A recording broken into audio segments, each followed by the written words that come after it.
for joining. Welcome to my Ocean One and Then Some channel, and this is the and some part because there's just not been much to talk about with Fisker recently, so I've transitioned into going over my personal trades with Rivian because I'm used to selling calls and puts, and I can no longer do that with Fisker being penny stock. So I decided to reach out to my audience, and they thought that this would be a good idea. So before I get into it, let's get over the YouTube disclaimers. None of my content constitutes professional advice. Viewers that follow any advice from this channel, suggestions, trades, anything, do so at their own risk because I am not a financial planner. I'm not a financial analyst. I'm just a regular Joe with a YouTube channel. All right, guys, let's jump right into it. Okay, as you probably just noticed, I have put up another whiteboard, which I said that I would do, a dry erase board. And I found this the easiest way to do this because I don't have a lot of technology. So I just decided, old school, that this will work just fine for what I'm trying to do. So what I want to do is recap my last 2 weeks of trades, and then I will show you what I did today on my way to take my daughter to drop her off at a camp. She volunteered for a camp to help kids with cancer to do fun activities with them. So we spent 8 hours today driving her there and driving back. So anyway, let's jump right into it. On May the 24th, I sold to open 2 covered calls. I sold them at 0.32 and my strike price was $10.50. That Friday, it closed at $10.44. So I got to keep 100% of that, which was $64. Got to keep $64 of it. Now last week, Rivian threw me a curveball because it went up so much that Thursday. It went up like 7, 8, 9% on Thursday. That's pretty rare that a stock jumps that much, but that happened. So on May the 28th, which was a Tuesday, because that was a short week, I sold to open 2 covered calls. And my strike price is 0.31, so pretty close, okay, for $10.50. Now that Friday, it closed at 10.92. So I lost just a little bit on that trade. So what I'm going to start doing on these trades is if it's in the black, I'm going to consider that making money. So I'm going to use a black marker. If it's in the red, I'm going to use a red marker. So I made 64 here and I lost 22 there. Now I did lose my shares.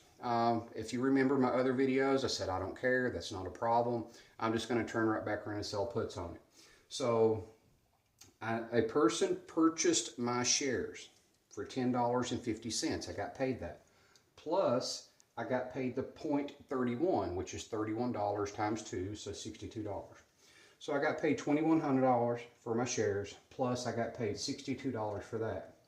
So last week, I ended by saying, now I'm just going to turn right back around and sell cash covered puts. So that's where I'll pick up.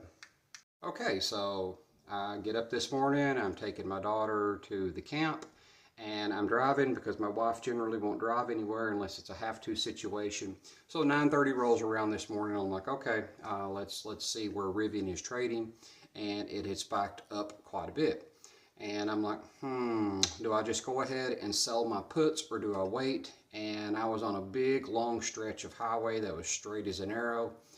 And I told my wife, I said, just hold the steering wheel. So she's holding the steering wheel, and I go ahead and do my trades real fast while the car is on adaptive cruise. We actually drove the Mazda because it was such a long distance and there was no charging places. So anyway, I could have handled that very differently. I could have waited till 10 or 10:30 and see if it came back down, which I kind of expected. And it actually did do that. But I just went ahead and did the trade. Okay, I sold 2 cash secured puts. So I'm going to walk you through that. I could have mixed that up a little bit, but I just decided just go ahead and do that. So let me walk you through what I actually did. And so just to keep in mind now what we're doing, or what I am doing, okay, I am going over my trades. If you do any of this, you accept any responsibility for it. I'm selling calls and puts to try to create a recurring income. And I'm using Rivian because I felt like that was a good fit, because most of the people on my channel enjoyed Fisker. So, you can't do this with Fisker, so let's do Rivian. All right, so on June the 3rd, which was today, I sold to open 2 Rivian puts at 11.50. I kind of debated on that. I debated on 11 or 11.50. I thought 11 was the safe bet.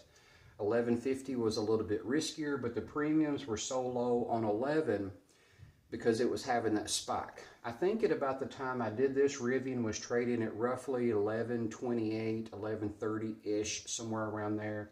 And there was a big spread on the premiums. So I just kind of picked the mid like I usually do, and I put in 0.55 times 100. Now 0.55, you always multiply that by 100 because that's just the way options work. So that was $55. So it did go through. If I would have waited, I could have gotten more, but I didn't wait.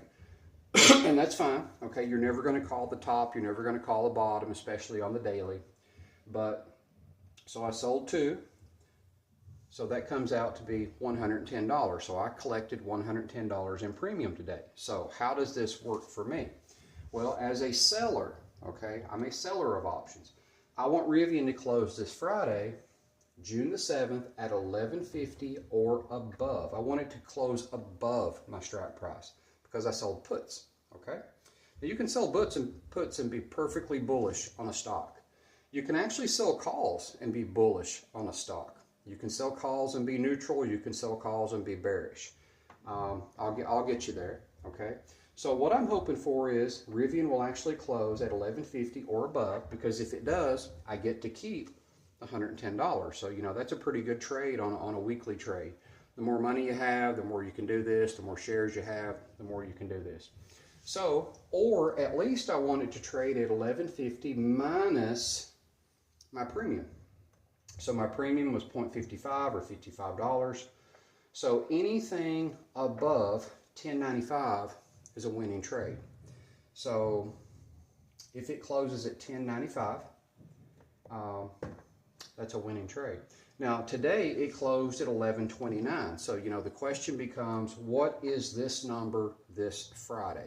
Now, if I knew what that number was going to be, I'd be a super genius.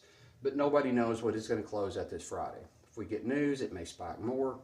We did get a little bit of, what would you call it? A little bit of boost this morning. That's one of the reasons I felt more comfortable selling the 11.50s.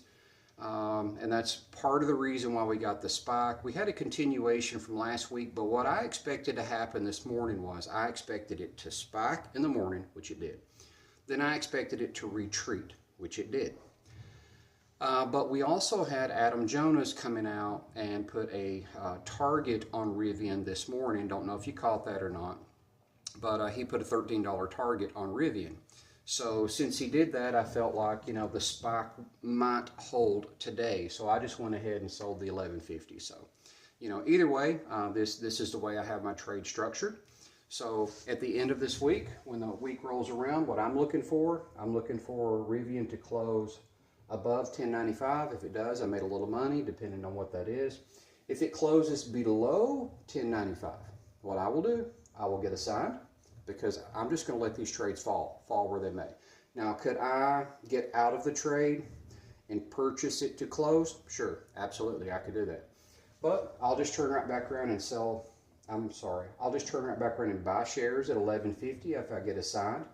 So if it closes below 11.50, I will get assigned, and I will be purchasing shares back for $11.50. But look at what happened here. I could have purchased shares today. Okay, if I would have been, wanting to buy shares, I could have done that.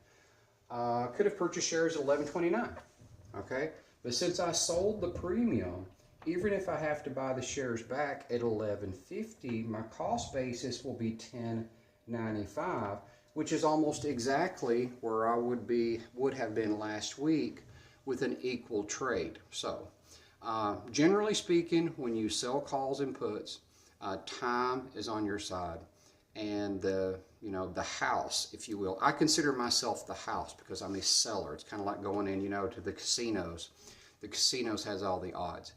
So as a seller, the odds favor the seller. Now, will you win every trade? Nope, absolutely not.